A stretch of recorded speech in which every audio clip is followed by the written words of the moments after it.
नमस्कार, मैं हूं आकाश और आपने देखना शुरू कर दिया है द पब्लिक टीवी।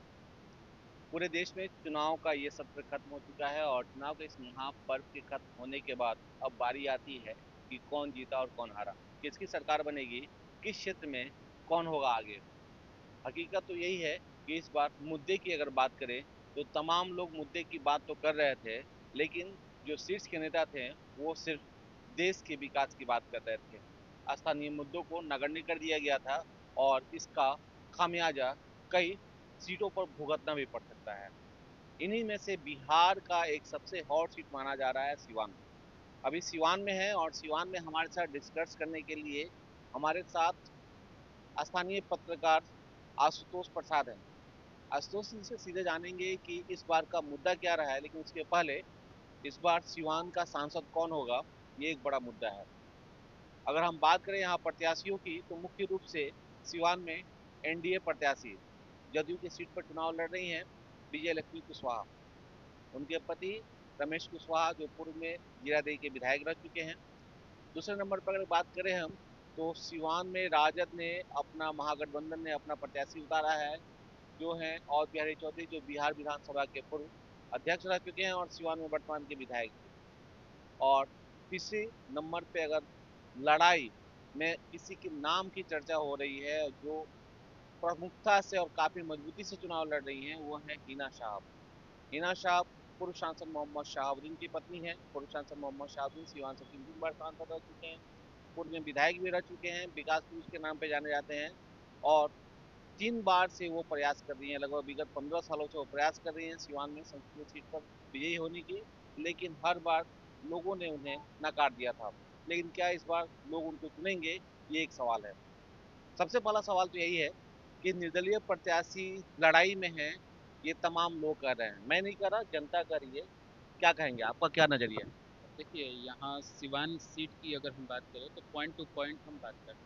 जैसे आपने शुरुआत किया कि जो भी हमारे देश के शीर्ष नेता थे, वो सिर्फ देश की विकास और फलाना जो भी है वो बात बात करते रहे। अगर हम पॉइंट टू पॉइंट करते बात आए ना, तो यहाँ पर जैसे प्रधानमंत्री नरेंद्र मोदी सिवान जिला में आए थे। हालांकि उन्होंने 3 लोकसभा की सीट को कवर किया, एक महाराजगंज, एक सिवान और गोपालगंज। उन्होंने एक शब्द सिवान के बारे में नहीं बोला। एक शब्द उन्होंने अपने भाषण की शुरुआत डॉक्टर राजेंद्र प्रसाद से किया था। लेकिन डॉक्टर राजेंद्र प्रसाद का विकास कितना हो, ये सारा मतलब एक होना चाहिए। भाई, आप आए हैं सिवान में, महाराजगंज में, आप सिवान के लोगों से वोट मांगने आए हैं, महाराजगंज के लोगों से वोट मांगने आए हैं, गोपालगंज के लोगों से वोट मांगने आए हैं, और यहाँ के लोगों की भलाई की आप बात ही नहीं करते हैं। आप पाकिस्तान और ये फलाना ठिकाना आप बात करते हैं। तो इसका खामियाजा उनके कैंडिडेट को भुगतना पड़ रहा है। आपने बताया ना कि अभी देखिए, सोशल मीडिया की बात करें या लोगों की मुंह की बात करें, तो एक निर्दलीय प्रत्याशी की जितना चर्चा की जा रही है सिवान में, उतना बकायदा पूरे क्या बोलते हैं, मतलब पूरे इंडिया की बात करूं तो पूरे इंडिया में इतना निर्दलीय प्रत्याशी की चर्चा नहीं होती। अब आपको बता रहा हूँ, टोटल जितना सीट है उसमें से मुझे लगता है कि पूरे भारतवर्ष में 10,000 से अधिक निर्दलीय प्रत्याशी मैदान में हैं। और उसमें से 3-4 सीट ऐसा है जिसका पूरे देश भर में चर्चा है, मतलब कहीं ना कहीं वो मजबूत है। अब रही बात की जो वोट ईवीएम में पड़ा है वो ईवीएम में कैद है। 4 तारीख को, आज 1 तारीख का 7 बज ही गया अभी। अब उसके बाद से 4 तारीख को पता चल जाएगा कि कौन निकलता है, कौन आगे रहेगा, कौन पीछे रहेगा। बताइए कि जो स्थानीय मुद्दा रहा वो बिल्कुल नगण्य रहा, और ये एक बहुत बड़ा पॉइंट है लोगों के जहन में थोड़ा सा एनडीए से अलग होने का। क्योंकि एनडीए जिस मुद्दे पर चुनाव लड़ रही है वो है मोदी की गारंटी। एनडीए जिस मुद्दे पे चुनाव लड़ रही है वो है 5 किलो राशन। एनडीए जिस मुद्दे पे चुनाव लड़ रही है वो है किसानों को हर महीना, हाँ, सम्मान निधि योजना के तहत जो चीजें मिल रही हैं। तो ये सब चीजें व्यक्तिगत लाभ के लिए है, लेकिन जिस जगह पे किसान रहते हैं, जिस जगह पे एक सिटीजन रहता है, एक शहर का नागरिक रहता है, एक युवा रहता है, वहाँ शिक्षा के क्षेत्र में क्या विकास हुआ, स्वास्थ्य के क्षेत्र में क्या विकास हुआ, इन सारे मुद्दों पर किसने चुनाव लड़ा, सिवान में क्या लगता है किसने इस मुद्दे पे बात किया और क्या होना चाहिए? देखिए, अब पहले वाला ज़माना नहीं रह गया है कि हम लोगों को बेवकूफ़ बना दें और पैसा देकर अपना वोट खरीद लें। अगर हम वो ज़माना अब चला गया। यहाँ पर सोशल मीडिया का ज़माना है। गांव का एक एक गरीब तबका का कोई व्यक्ति है, उसके पास भी स्मार्टफोन है, तो वो 200 रुपया में अपना इंटरनेट कनेक्टिविटी ले लेता है और पूरे इंडिया ही नहीं, पूरे देश भर में क्या चल रहा है, क्या हो रहा है, वो देख रहा है। तो क्या अच्छा है, क्या बुरा है? पहले क्या होता था कि दरौंदा का रहने वाला व्यक्ति यहाँ जीरादेई के बारे में नहीं जानता था, बढ़िया के बारे में नहीं जानता था। वो पेपर के माध्यम से जो जान गया जान गया। लेकिन अभी एक सिवान में बैठा आदमी महाराष्ट्र में क्या हो रहा है वो सब कुछ जानता है। तो कितना विकास हुआ, कितना क्या बोलते हैं हमारे नेताओं ने हमारे लिए किया, इस नाम पर अब लोगों को बेवकूफ़ नहीं बनाया जा सकता, क्योंकि वो सोशल मीडिया पर बैठा हुआ है, उसको पता है कि भाई कितना विकास हो रहा है, कितना नहीं हो रहा है। मैंने अपनी बात की शुरुआत ही यहाँ से किया कि स्थानीय मुद्दा पर किसी ने बात ही नहीं की। अब 5 किलो राशन, भाई आप भारत के प्रधानमंत्री, अगर आप 5 किलो राशन के नाम पर वोट मांगते हैं तो आप भारत के प्रधानमंत्री हैं, आप नहीं देंगे गरीबों को तो क्या पाकिस्तान का प्रधानमंत्री आके राशन देगा? अब कोई बेटा को जन्म देके दे, अपने बच्चा को जन्म देके बोले कि भाई हम नहीं खिलाएंगे, भाई तुम नहीं खिलाओगे तो तुम्हारा पड़ोसी आके खिलाएगा। उसी तरीके से भाई भारत के प्रधानमंत्री हैं, इनका दायित्व और कर्तव्य बनता है 5 किलो राशन देना, शिक्षा देना, स्वास्थ्य की सुविधा मुहैया कराना, ये इनका कर्तव्य बनता है, तो ये करा रहे हैं। ये कोई वोट मांगने का ये नहीं है, पॉइंट नहीं है। पॉइंट हो कि इससे हट के हम क्या कर रहे हैं। भाई हमने मुखिया चुना है, अगर वो सड़क बनवा रहा है, नाली बनवा रहा है, तो हमने इसी के लिए भाई तुम्हें चुना ही है। अगर हम भारत, इनको अगर किसी को भी जिता रहे हैं तो किस लिए जिता रहे हैं? इसी के लिए कि हमें बिजली सही टाइम से मिले, हमारे घर तक, गांव के हर एक आखिरी घर तक बिजली मिले, शिक्षा मिले हर एक बच्चे को। और अगर वो काम ये कर रहे हैं तो उन्होंने किया क्या, हमने इसीलिए इसीलिए तो आपको जिताया ही है। तो इन सभी पॉइंट पर तो मतलब अगर सिवान की बात करें तो सिवान की नेताओं ने तो इस पर बात ही नहीं किया। अब सही कहा, आपने जो बात कही बिल्कुल कहा कि सिवान के नेताओं ने स्थानीय मुद्दे पे कोई बात नहीं की। एक व्यवस्था मैंने देखी सिवान में। सिवान के तमाम लोगों से जब बात कर रहे थे तो मैंने कहा कि भाई एनडीए तो बहुत बड़ा काम किया है। एनडीए वाकई में एक नई ऊर्जा लोगों को लेके आया। धार्मिक रूप पे उन्होंने बहुत बड़ा काम किया, श्री राम मंदिर बनवा दिया। दूसरा ये कि 5 किलो राशन की बात हो रही थी, हर घर में 5 किलो राशन पहुंच रहे हैं। स्थानीय एनडीए के जो प्रत्याशी हैं, उनके पति हैं, वो सीधे कह रहे थे कि हमको मत देखिए, मोदी जी को देखिए, नीतीश जी को देखिए।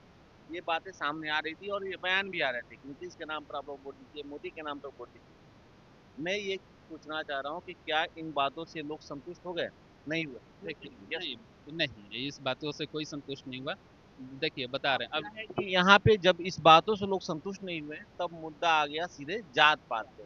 ठीक है, जात पात पे आ गया। यहाँ आंकड़े निकलने लगे कि ब्राह्मण कितने हैं, राजपूत कितने हैं, भूमियार कितने हैं, कैस कितने हैं, एससी एसटी में कितने लोग आते हैं, ठीक है, ओबीसी में कितने लोग आते हैं, अल्पसंख्यक कितने हैं, ये बातें आने लगी। इन बातों पे चुनाव सिवान का टिक गया। लेकिन एक ऐसी महिला जिसको लेकर पूरा सिस्टम, पूरे बिहार के अगर मंत्रिमंडल की बात करें तो लगभग सभी नेता ने यहाँ पे अपना कैंपेनिंग किया। कुछ ऐसे नेता थे जो 10-10 12-12 दिन यहाँ रुक के अपना कैंपेनिंग करते रहे कि हम इस जात वेश का जो विरोध कर रहा है उनको लेके चले आए। लेकिन एक महिला उन सब पे हावी रही अपने वर्क मैनेजमेंट को लेकर और चुनावी कैंपेनिंग को लेकर। उसका नाम था हिना साहब। और शायद यही कांड है कि मुझे लग रहा है कि सिवान में हिना ही लड़ाई दे रही है एनडीए को। एनडीए के साथ पूरी सिस्टम खड़ी थी, आप समझ रहे होंगे इस बात को। उनके साथ राजद, सॉरी, जदयू, भाजपा, इसके अलावा एनडीए अलायंस के जो भी लोग थे वो सब लोग थे और सभी लोग सिस्टम वाइज काम कर रहे थे। लेकिन एक निगेटिव फैक्टर इसमें भी था कि कविता सिंह का टिकट काटा गया था। सिंह मतलब बाबू साहब लोगों का, जो ये राजपूत हैं, उनका टिकट काट दिया गया था। और उनके टिकट काटने के बाद से ये मामला सामने आया कि भाई कविता सिंह का टिकट कटा है, तो हम लोग उनका विरोध करेंगे जो वर्तमान के प्रत्याशी हैं। और जो वर्तमान के प्रत्याशी हैं उनका अपना बैकग्राउंड जो है वो कहीं से राजनीतिक नहीं रहा है, उनके पति का रहा है, इसमें दो राय रही है। लेकिन वो भी बहुत अच्छी छवि वाली व्यवस्था नहीं रही। तो ये एक निगेटिव फैक्टर रहा। लेकिन इन सब के बावजूद भी अगर हम मानते हैं कि विजय लक्ष्मी कुशवाहा जीत रही हैं, तो किस मुद्दे पे जीत रही हैं ये आपसे जानना है। देखिए, ओवरऑल आपने बताया ना कि हर एक मुद्दा को हम तराजू के एक पलड़े पर रखते हैं और दूसरा मुद्दा हम जाति पर रखते हैं। सिवान का चुनाव मुद्दा पर लड़े ही नहीं, सिवान का चुनाव जाति पर लड़े और जाति विशेष लोगों से वोट भी मांगे। ठीक है, वो 3 कैंडिडेट हैं आमने सामने, लड़ाई ही नहीं तीनों में। किसी को हम कमजोर नहीं कर सकते। हिना साहब अगर निर्दलीय है तो उनको कमजोर नहीं कह सकते हैं, उनका एक अपना, बाकी पार्टी के पास अपना पार्टी का कैडर होता है, उनके पास अपना पर्सनल कैडर होता है। हैना साहब के पास, मुसलमान कम्युनिटी उनके साथ है, जो कि सिवान में सबसे ज़्यादा वोटर है। तो उनका अपना कैडर वो खुद है, ठीक है? तो उनको हम किसी भी एंगल से कमज़ोर नहीं कर सकते हैं। दूसरी बात, अ, राजद को भी नहीं कहा जा सकता है कि कमज़ोर हैं, क्योंकि पूरा का पूरा एक यादव समाज और दलित समाज उनको वोट करता है। उसके बाद इसके अलावा ये भी तो है कि यहाँ 6 विधानसभा में से 5 विधानसभा में वही हावी है, उन्हीं का मतलब राजद का ही राजद और सीट है। जी, राजद, देखिए, बात ही यहाँ पर यह है ना कि हम विधानसभा और पंचायत चुनाव की बात करते हैं और लोकसभा की बात करते हैं, तो दोनों में अलग अलग हो जाता है। यहाँ से बीजेपी जीती थी, अच्छा खासा अंतर से बीजेपी जीती थी यहाँ से, सॉरी, जेडीयू मतलब एनडीए जीती थी। उसके बावजूद ही साल भर के अंदर में चुनाव हुआ यहाँ से, 8 विधानसभा में से 6 विधानसभा लेके चली गई राजद और अलायंस, राजद की अलायंस। तो उस बात को हम नहीं कह सकते हैं कि अगर विधानसभा के चुनाव में कोई, क्योंकि हर एक चुनाव का एक अलग अलग मुद्दा होता है। लेकिन अभी हम बात कर रहे थे इसका, क्या बोलते हैं, इन तीनों प्रत्याशी के मुद्दे पे, कि इन तीनों ने किस मुद्दा पर लड़ा, कौन इसमें सबसे ज्यादा हावी है, कौन चुनाव निकाल सकता है। तो देखिए, तीनों अपना अपना ये लेके गए, क्या बोलते हैं, अपना अपना जो भी एम था, स्कोप था, ये लेके गए। और ओवरऑल कहें तो किसी को बुरा ना लगे, तो ये पूरा का पूरा स्कोप एक ही जाति पर जाके टिका। अगर हेना साहब की हम बात करें तो पूरा का पूरा एक सिनारियो जो था, पूरा का पूरा सिनारियो इस बात पर टिका हुआ था कि हेना साहब को हिंदू में सवर्ण कम्युनिटी प्लस मुसलमान टोटल उनको वोट कर रहा है। अगर हम राजद की बात करें तो चूंकि मुकेश सहनी उनके साथ हैं, बाकी जो भाकपा माले और ये है, तो दलित और यादव उनके अपने वोटर हो गए, मतलब इन्होंने अपने जाति को बपौती बना लिया। क्या बोलते हैं, रमेश कुशवाहा थे, इन्होंने कुशवाहा जाति को बपौती बना लिया, भाई हम कुशवाहा जाति से हैं तो कुशवाहा हमको छोड़ के कहाँ जाएगा। नीतीश कुमार की जेडीयू है, तो कुर्मी जाति को उन्होंने अपना बना लिया। तो एक तरीके से ये जाति का चुनाव लड़ा गया। अब देखिए, ओवरऑल बात करें तो सिवान में जाति के वर्चस्व की लड़ाई हुई है। यहाँ पर कोई चुनाव नहीं जीत रहा है। अगर है ना साहब जितनी है, तो वहाँ होता है कि उनके जाति के सपोर्टर्स की एक क्या बोलते हैं, वो विजयी होंगे। मतलब अगर विजय लक्ष्मी जितनी है तो होगा कि भाई बैकवर्ड कम्युनिटी ने यहाँ का हवा बदल दिया, सवर्णों ने काफी कोशिश किया, उसके बावजूद भी कोई कुर्मी के आगे कोई नहीं रहा। अगर क्या बोलते हैं, अगर औध बिहारी चौधरी निकाल लेते हैं तो होगा कि भाई औध बिहारी चौधरी का वोट तो बोल ही नहीं रहा था। वो बोलते हैं ना, चुप्पा गुंडा निकलना, भोजपुरी में अपना कहावत है।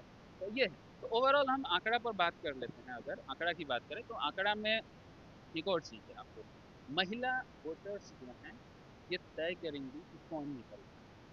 और हिना साहब का कुछ इमोशनल इम्पैक्ट महिलाओं के ऊपर है, चूंकि खुद महिला रही हैं, और चूंकि मोहम्मद शहाबुद्दीन के ना होने के बाद से भी एक इमोशनल इम्पैक्ट तो पड़ा ही पड़ा है। अब एक वो सहानुभूति तो है, और लगातार 3 चुनाव से हारते जा रही हैं, तो वो चौथा चुनाव यहाँ के लोगों में कहीं ना कहीं है, ये है कि एक बार इनको हम देते हैं। बात तो समझ गया मैं दोस्त, लेकिन अब मैं एक आंकड़ा दिखा रहा हूँ जो इस बार वोटिंग हुई है उस वोटिंग को लेकर। देखिए, इसमें अगर हम बात करें राजपूत और ब्राह्मण की, तो इन लोगों ने 52.50% के हिसाब से अगर वोटिंग किया है, तो उसमें 4,08,028 वोटिंग हुई है, जिसमें ब्राह्मण भी हैं और राजपूत भी हैं। अगर इन लोग की बात की जाए तो जो सामने चीजें आ रही हैं, जो बातचीत करके समझ में आ रहा है, उसमें मुझे जो उम्मीद है और मुझे जो लग रहा है कि लगभग 2 लाख के आसपास हिना को देखिए, वोट यहाँ मिल पर रहा है। थोड़ा सा आपके बात को हम काटेंगे, हो सकता है यहाँ पर जब हम जिस राजपूत और ब्राह्मण कम्युनिटी की बात कर रहे हैं, ये तो राजपूत कम्युनिटी के अंदर एक बहुत बड़ा विरोध था, रमेश कुशवाहा को लेकर एक बहुत बड़ा विरोध था। लेकिन रमेश कुशवाहा के साथ ये जो दरौंदा के विधायक है कर्णजीत सिंह, ये भी राजपूत समुदाय से आते हैं। तो इनका अपना पर्सनल कुछ ना कुछ है, जो 10-20%, 30% है। तो इसमें से कुछ वोटर्स जो हैं आखिरी आखिरी समय तक, कुछ मोदी जी के नाम पर, कुछ इनके अपने पर्सनल इम्पैक्ट के चलते, कुछ वोटर्स एनडीए की तरफ मूव हुए हैं। ठीक है, कुछ मंगल पांडे और संजय पांडे के, संजय पांडे चूंकि बीजेपी के जिला अध्यक्ष हैं, मंगल पांडे के ऊपर पूरा प्रेशर पड़ा हुआ है कि भाई सीमान की सीट कैसे, चूंकि एनडीए एनडीए तनिक भी नहीं चाह रही है कि अपना एक भी सीट हम लूज करें। ठीक है, तो उनका भी कुछ एरिया में, मतलब टोटल नहीं लेकिन कुछ एरिया में है ना कि मंगल पांडे और संजय पांडे के चलते ब्राह्मण कम्युनिटी में भी हल्का सा आशुतोष, इस बात को आप क्यों नहीं मानते हैं कि कुछ खास लोग तो चाह ही रहे थे कि एनडीए जीते, लेकिन उसी एनडीए के अंदर जो विचारघात हो रहे थे, कई लोग के ऐसे बयान आए कि हमको उनके वोट देने में शर्म, वोट मांगने में शर्म आती है। हम इसकी गारंटी नहीं लेते हैं कि वो कब बदल जाएंगे। ठीक है, और कुछ लोग जात के बेस पर भी नहीं दिए। अजय सिंह के भाई जो कविता सिंह के ससुर है, वो लगातार हिना साहब के साथ घूम रहे थे। तो ये भी तो एक नेगेटिव पॉइंट है कि कहीं ना कहीं इस पे देखिए नेगेटिव अगर नेगेटिव। देखिए यहाँ पर यही चीज़ बता रहे हैं, ये जो चीज़ हमें सोशल मीडिया और ज़मीनी स्तर पर जो चीज़ दिखा है हैना साहब के फेवर में, अगर रियल में कन्वर्ट हो जाता है तो हैना साहब को जीतने से कोई देखिए, नहीं आप रोक सकता। मानिए चाहे मत मानिए, मुझे लग रहा है कि हिना साहब को जो वोट मिल रहे हैं उससे कम कहीं भी विजय लक्ष्मी को कम नहीं मिल रहा नहीं है। मिलता ठीक है, है। देखिए लेकिन विजय लक्ष्मी के साथ एक ही पॉजिटिव पॉइंट दिख रहा था, वो है मोदी का नाम, वो है नीतीश का नाम। ठीक है, एक ही पॉजिटिव पॉइंट दिख रहा था, क्योंकि इसमें मैंने जो आंकड़ा देखा है उस आंकड़े में मैं आपको बता दूं कि 4,08,000 जो ब्राह्मण और राजपूत हैं इन लोग की वोटिंग हुई है। ठीक है, इसमें 1 लाख लगभग 1,02,000 के आसपास इसमें वोट मिल रहे हैं हेना साहब को, जो विरोध के बीच से आए हैं। मतलब ठीक ये है, एनडीए के वोटर्स हैं, हाँ, एनडीए के वोटर्स जो कि तो मूव कर रहे ये हैं हाँ यहाँ मूव किए हैं, तो ये प्लस हो रहा है। वहीं लगभग आपको बता रहे हैं कि 1,02,000 के आसपास हेना साहब को बताया मैंने, आपको बताया 1,08,000 के आसपास ये मिल जा रहा है आपको विजय लक्ष्मी से। कुशवाहा को। देखिए इनसे ज्यादा विजय मिल रहा है, देखिए मैं ये नहीं कह रहा हूँ कि इनसे कम मिल रहा है, हेना साहब से ज्यादा मिल रहा है विजय विजय लक्ष्मी लक्ष्मी। कुशवाहा को, लगभग 6-7 हजार वोट ज्यादा मिल रहे हैं। लेकिन अब आगे अगर हम देखें कि विजय लक्ष्मी कुशवाहा के अलावे और बिहारी चौधरी जो महागठबंधन के प्रत्याशी हैं उनको 3,000 वोट मिल रहे ये हैं, सवर्ण। सवर्ण में से मिल रहा है, और अन्य में 1,000 मान लीजिए जाता है।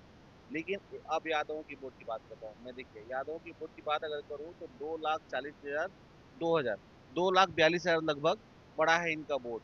और इसमें से ये जो दिया गया है आंकड़ा कि सॉरी, 2,42,000 सिर्फ ये मतलब वोट परसेंट है। वोट है, जिसमें से 1,27,000 वोट पड़ा है, और इसमें से मात्र हिना को मिल रहा है 15,000। ये हिना है को ना, ये मात्र है। 15,000 मिल रहा है, जो बहुत नेगेटिव फैक्टर है हिना के लिए, हिना साहब के लिए बहुत नेगेटिव फैक्टर है। वहीं विजय लक्ष्मी कुशवाहा को और भी कम मिल रहा है, क्योंकि यादव जी लोग बिल्कुल कन्वर्ट नहीं हुए हैं, जो मुझे लग रहा है। कुछ कन्वर्ट हुए हैं तो वो जीवन यादव में चले गए हैं। ठीक है, यादव जी लोग कन्वर्ट हुए हैं राजद से, तो वो जीवन यादव में गए हैं। और इसमें और बिहारी चौधरी सबसे ज्यादा ऊपर है, और बहुत मार्जिन से ऊपर है, इनको मिला है लगभग 1,02,000। ठीक है, और अन्य को 7,500 वोट मिला है। लेकिन मुझे लग रहा है कि ये जो 1,02,000 और बिहारी को मिला है, इसमें से हमको लगता है कि 70-75 के आसपास और बिहारी हैं, और बाकी 25-30 के बीच में ये चला गया है आपको जीवन यादव को, या अन्य के साथ वो जुड़े हैं लोग, क्योंकि व्यक्तिगत संबंध भी बहुत कुछ होता है। अब मुख्य बात है कुशवाहा का।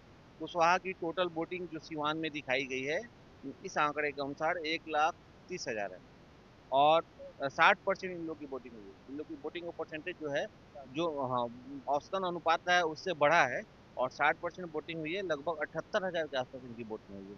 78,000 में हेना साहब को मात्र 6,000 मिला, जो व्यक्तिगत संबंध उनके रहे होंगे वो चीजें मिली हैं, या फिर जो व्यक्तिगत रूप से कुशवाहा जी को पसंद नहीं कर रहे होंगे उन लोगों का मिला है। इसके अलावा आपको बता दें, विजय लक्ष्मी कुशवाहा को 78,000 में से 71,000 वोट मिल गया है। जिस बात की आप जब डिस्कस कर रहे थे कि जात बेस पे हुआ है, तो निश्चित रूप से कुशवाहा जी को, विजय लक्ष्मी कुशवाहा जी को उनके वोट के आधार पर, उनकी जात के आधार पर सबसे ज्यादा वोट मिला है। 500 में अलग लोग हैं, अन्य लोग हैं।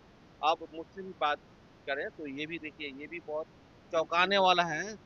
3,25,876 इन लोग की वोटिंग है, 1,95,525 इनकी टोटल वोटिंग हुई है। लगभग 60% ये भी हुआ है, क्योंकि इस बार 10%, 12% वोट बढ़ा था। रीजन क्या था कि अभी हाल ही में ईद खत्म हुआ है, ईद से बहुत सारे लोग बाहर से आए हुए थे, और यहाँ उन पर लोगों ने देखिए स्टे कर लिया है सिर्फ इस चुनाव को लेकर, और हिना साहब को सपोर्ट करने के लिए। तो 12% जो वोट बढ़ा ना, तो पिछले बार लगभग 53-54% मुसलमानों का वोट था, इस बार 60% गया है। और ये 60% में से आपको समझ लीजिए कि 1,00,000 जो 92,000 के करीब। 95,000 बना है, 1,92,000 तो सिर्फ हिना को जा रहा है, हिना साहब को जा रहा है। ठीक है, और अन्य लोगों को मात्र 100-200, यहाँ पर हम थोड़ा 250 सा एक बात विजय देखिए, और बिहारी चौधरी को भी 2,500 वोट मिले हैं। लेकिन सबसे कम एनडीए को ही वोट मिला है, क्योंकि ये जात वेद की बात आप कर रहे हैं, कुछ बोल रहे थे। देखिए यहाँ पर जो ये मुसलमान कम्युनिटी का है ना, राजद कोशिश कर रही थी कि काफी तरीकों से कोशिश कर रही थी, कुछ नेता को, स्थानीय नेता को अपने साथ लेकर घूम भी रही थी राजद, कि हम अपने तरफ इनको कन्वर्ट कर लेंगे, लेकिन राजद इसमें सफल होती हुई यहाँ पर सीमांत में नहीं दिखाई दे रही। अब जैसे देखिए, एनडीए की बात करें तो एनडीए भी कुछ जो सवर्ण कम्युनिटी के नेता थे, जो राज्य स्तर के भी हैं, देश स्तर के भी हैं, उनको लेके अपने साथ स्टेज शेयर करना, बाकी चीजें हो रहा था, लेकिन उनको भी जिस तरीके से वो कन्वर्ट नहीं कर पाए, एनडीए के जो कैंडिडेट हैं या एनडीए अपने तरफ उनके वोटर्स को अपने तरफ नहीं रिझा पाए। सेम वही कहानी यहाँ पर मुसलमान के साथ दिख रहा है, और बिहारी चौधरी भी मुसलमानों को अपने तरफ नहीं खींच पाए हैं। तो अब को लेके घूम एनडीए, रहे थे अगर लेकिन एनडीए, हाँ, नहीं कर पाए। एनडीए की बात करें तो चलिए, एनडीए का तो एक मुसलमान के साथ वो 36 का आंकड़ा ही मतलब दिखता है, तो उसका तो हम बात ही नहीं करते कि भाई वो उनके वोटर्स हैं ही नहीं।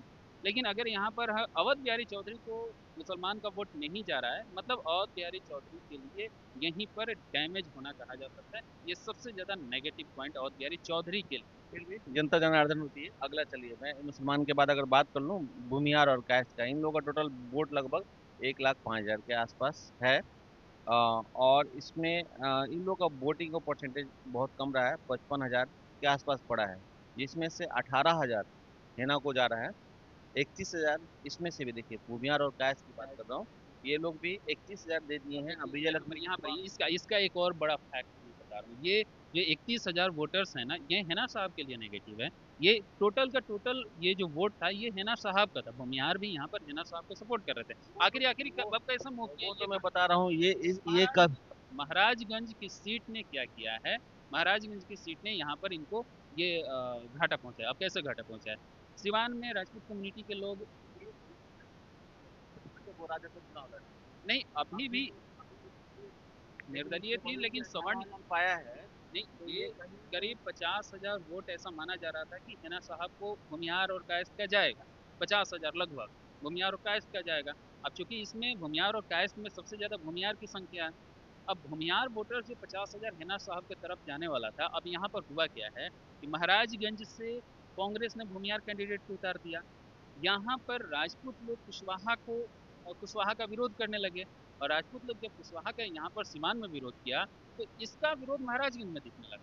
महाराजगंज में भी सिग्रीवाल राजपूत समाज से आते हैं, वहां के कुशवाहा सिग्रीवाल का विरोध करने लगे, तो वहां, लेकिन लास्ट में वहाँ के भूमिहार चेंज हो गए हैं, फिर से एनडीए के साथ खड़े हो गए थे। तो अब यही बात है, यहाँ पे भी एनडीए ने राजपूत मतलब ये भूमिहार और कास्ट का वोट लिया है, और काफी अच्छा लिया है, लगभग डबल का ले लिया है।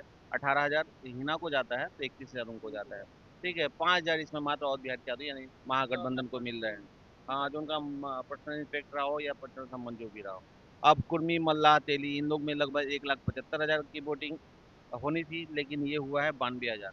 92,000 में से 15,000 हिना को जाता है, 20,000 प्लस जाता है विजय लक्ष्मी कुशवाहा को जाता है, और 40,000 इसमें और बिहारी चौधरी को जाता है, क्योंकि राजद के साथ ये लोग पहले भी जुड़े हुए थे। ठीक है, तो 40,000 अगर उनको जाता है, तो ये बहुत बड़ा फैक्टर हो सकता है और बिहारी चौधरी को आगे होने का। 40,000 कम नहीं होता है। अगर हम बात करें तो अब एक और जो कास्ट बचता है वह है आपको नोनिया, कानू, राजभर एवं अन्य, जो आते हैं 1,80,000 के आसपास है।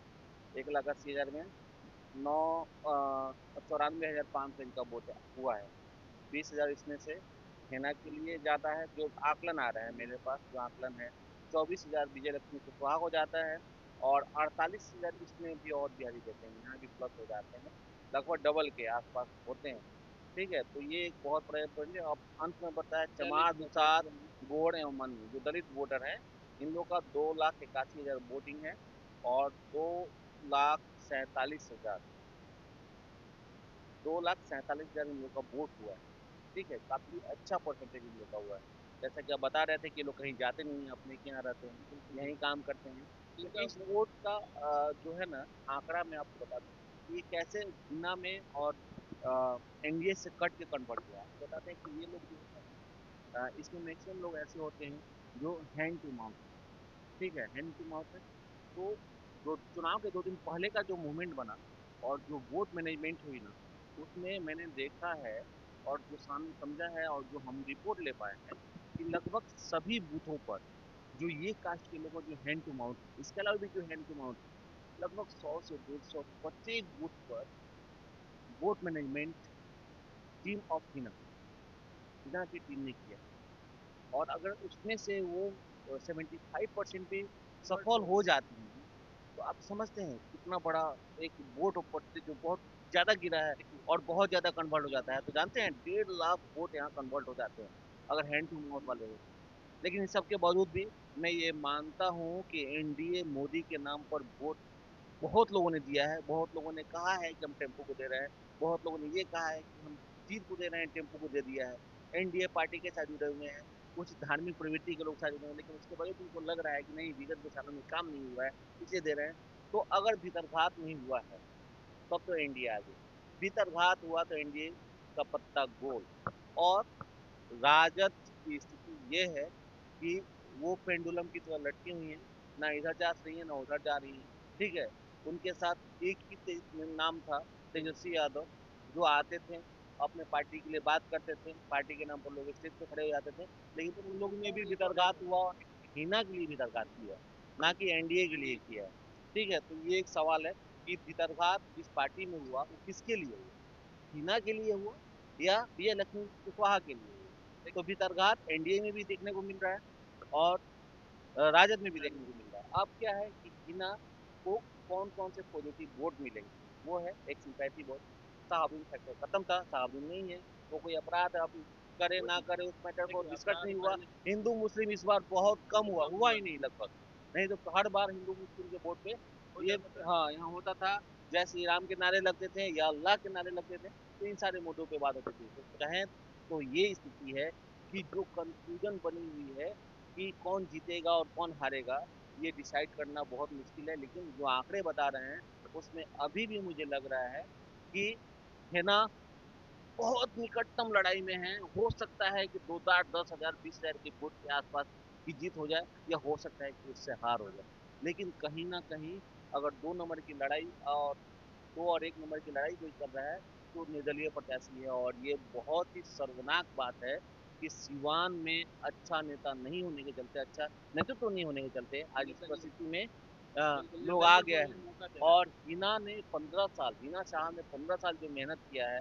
शायद उसका भी लाभ मिल रहा है उनको। मैं ये नहीं कहता हूँ कि वो जीत रही है, एनडीए मोदी के नाम पर लड़ा है चुनाव, और मोदी ने यहाँ का जो इफेक्ट छोड़ना चाहिए वो नहीं छोड़ा है, लेकिन इन सबके बावजूद भी हो सकता है कि लोग बोले कुछ और है, ये कुछ और है। आपका क्या है, एक लाइन में क्या? देखिए एक दो पॉइंट मैं बता रहा हूँ, ओवरऑल मुझे जहाँ लगता है कि अभी जो हम दलित की बात कर रहे हैं ना, वोट मैनेजमेंट की आपने जो बात करा, दलित मुझे लगता है जिधर मूव करेगा, अभी लड़ाई बराबर की आ गई, आखिरी में आगे हम लोग दलित, दलित जिधर मूव करेगा वो चुनाव निकालेगा सीमांत से। क्योंकि अगर वो एनडीए की तरफ मूव कर, वही जीत का आंकड़ा, मतलब जितना इनका ये होगा वोटर्स होंगे और जितना मूव किए होंगे, वही जीत का अंतर, पहली बात।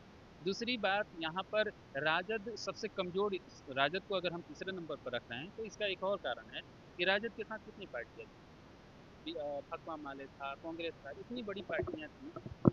यहाँ पर शीर्ष नेतृत्व का, जो कांग्रेस के शीर्ष नेतृत्व का बिहार में सपोर्ट मिलना चाहिए था, वो राजद को नहीं मिला। अकेले मुकेश सहनी और ये तेजस्वी यादव पूरे बिहार का भ्रमण करते हैं।